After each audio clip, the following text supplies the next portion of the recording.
suis Hélène du Guézou, je vis dans les monts d'Arrée, les montagnes usées de Bretagne, et je suis raconteuse d'histoires.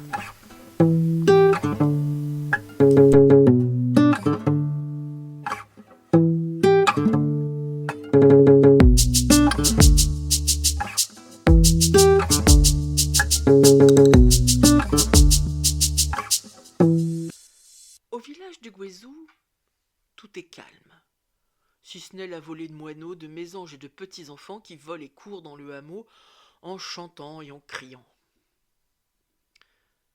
Mayonne ôte son ciré et le remplace par sa blouse grise parsemée de fleurettes parmes. Elle jette un œil avisé sur le phare qui cuit dans le four et se saisit de son balai. La traque impitoyable de la poussière et des moutons peut commencer.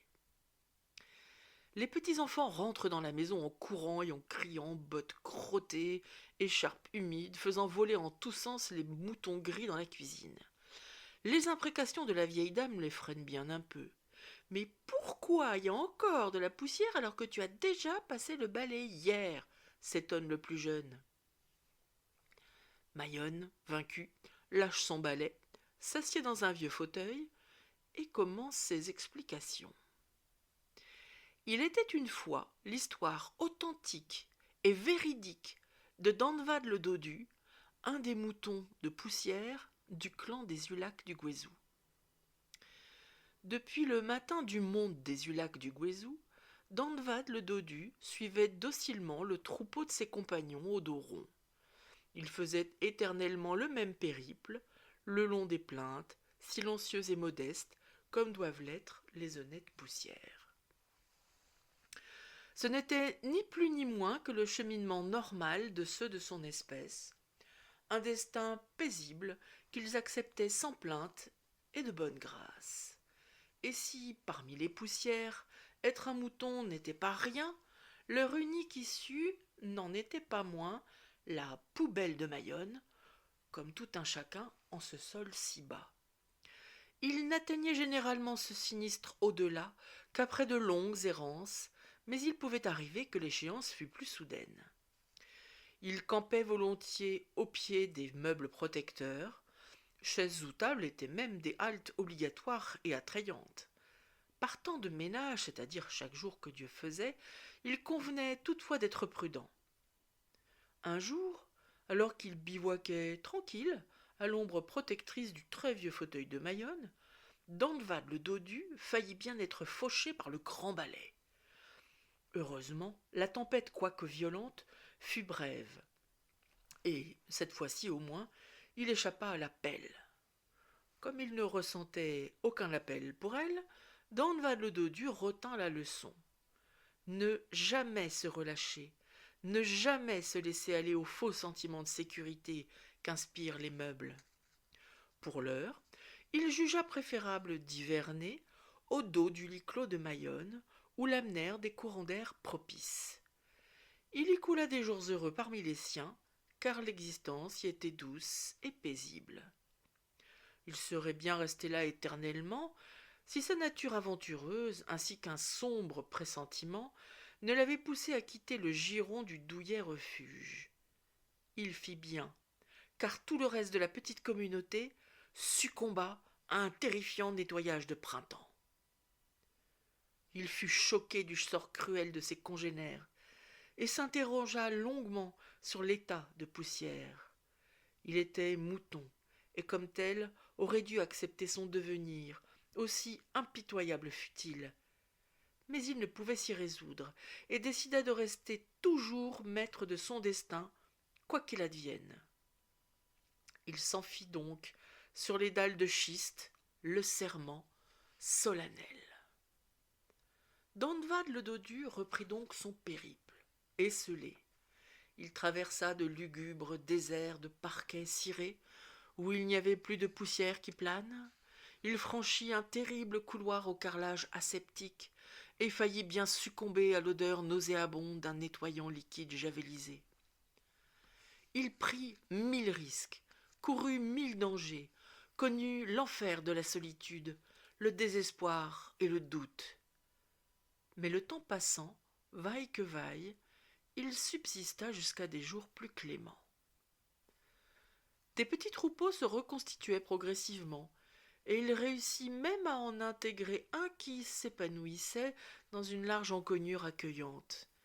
Il restait toutefois vigilant, car il savait que le grand balai ne prévenait guère quand l'heure du sacrifice sonnait.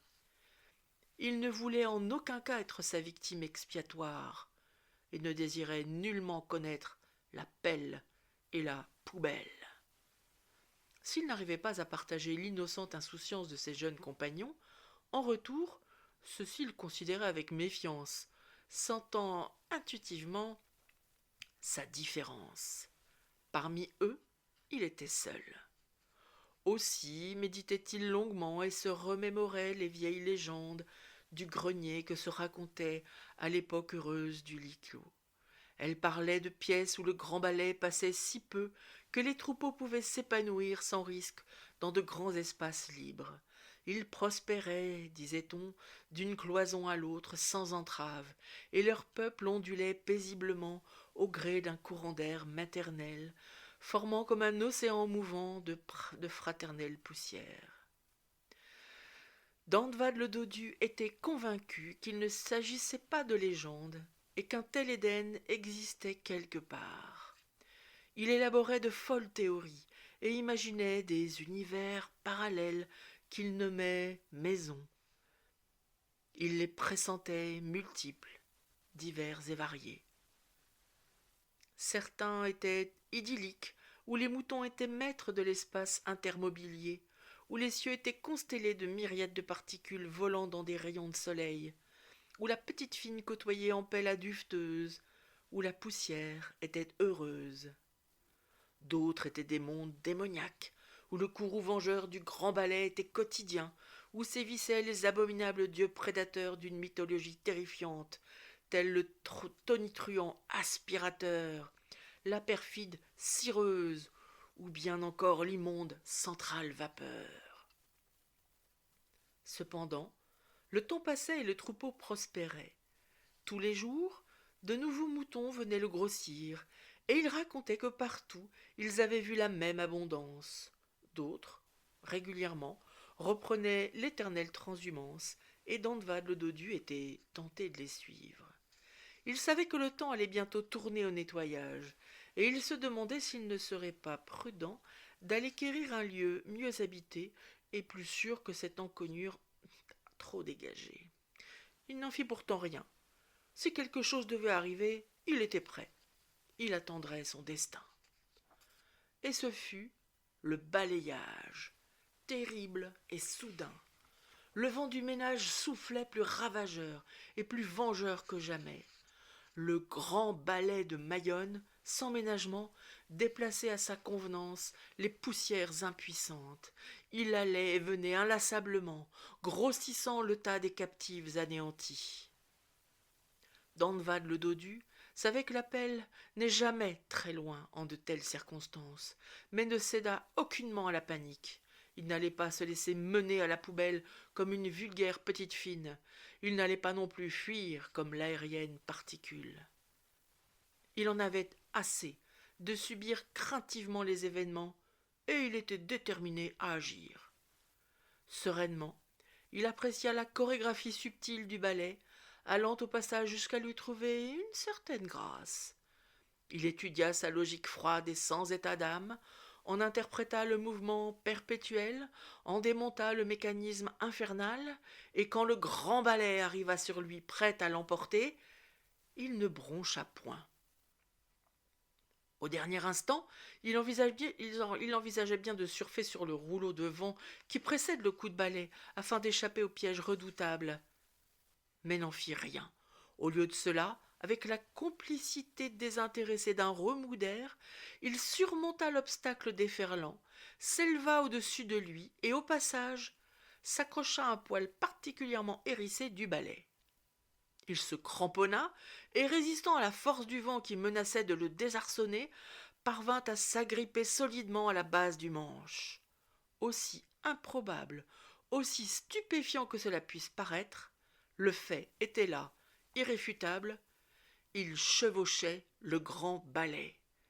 Les moutons étaient sidérés de son audace scandaleuse, effarés de sa prétention, tétanisés d'horreur et fortement réprobateurs.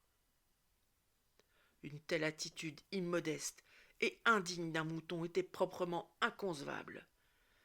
Mais Dandvad le dodu s'en moquait éperdument. Saoulé de vitesse, ivre de mouvement, il était gorgé de fierté et gonflé de bonheur. Il tutoyait les dieux. Mais quand arriva le moment où le tas de ses captifs congénères fut présenté à la pelle, il fut instantanément dégrisé. Il assista impuissant au transport des moutons en extase vers l'au-delà, vers les profondeurs insondables de la poubelle. Il n'y avait chez eux nulle révolte, nul regret. Bien au contraire, ils semblaient comme soulagés, bienheureux. À l'instant du grand saut, ils étaient poussière, et ils le resteraient, en paix au fond du sac noir qui allait les mener jusqu'à l'incinérateur au terme d'un long et sombre périple aveugle. Cela, bien sûr, il l'ignorait, mais quand bien même l'aurait-il su, il n'aurait pas bronché plus que cela. Et il n'est d'ailleurs pas irraisonnable de penser qu'ils auront fait de très honorables et de très honnêtes cendres, mais ceci est une autre histoire. Pour Dandvad le dodu, les choses n'en restèrent pas là. Le balai reprit sa course acharnée. Commença alors un voyage cauchemardesque et dantesque à travers les pièces entières. Et c'était toujours le même implacable scénario, qui se terminait toujours par la même scène, 3 coups de balai, tous en pelle et direction le grand seau à ordures, pas de rappel possible, fin du balai. Dandvad le dodu était épouvanté, et il aurait volontiers décroché du manche pour aller se terrer sous quelques meubles, mais il craignait le coup de balai, et pour tout dire, il était pétrifié de peur. Il n'était maintenant plus le fier conquérant qu'il fut auparavant. Il n'était qu'une poussière de misère, dépassée par des événements qui allaient trop vite. Il regrettait amèrement ses égarements et ravalait ses folles prétentions. Il s'attendait à tout, mais surtout, il attendait la fin. Pourtant, quand ils vinrent à passer devant une porte-fenêtre béante, dégorgeant des flots d'une lumière divine, il vit de toute évidence un signe, un appel auquel il ne devait pas résister. Il saisit le sens du message, ainsi que sa chance, et par un courant d'air ascendant latéral, se dégagea du balai prestement et sans remords. Sa nature aventureuse, un moment refoulée, reprit le dessus, et quand la fraîche brise matinale l'aspira vers l'extérieur, c'est un mouton libre et heureux qui s'éleva vers les yeux infinis. L'aventure allait commencer. Et Mayonne a servi aux petits enfants songeurs, les yeux balayant les plaintes à la recherche de Dandvad le dodu, le phare tout chaud pour le goûter.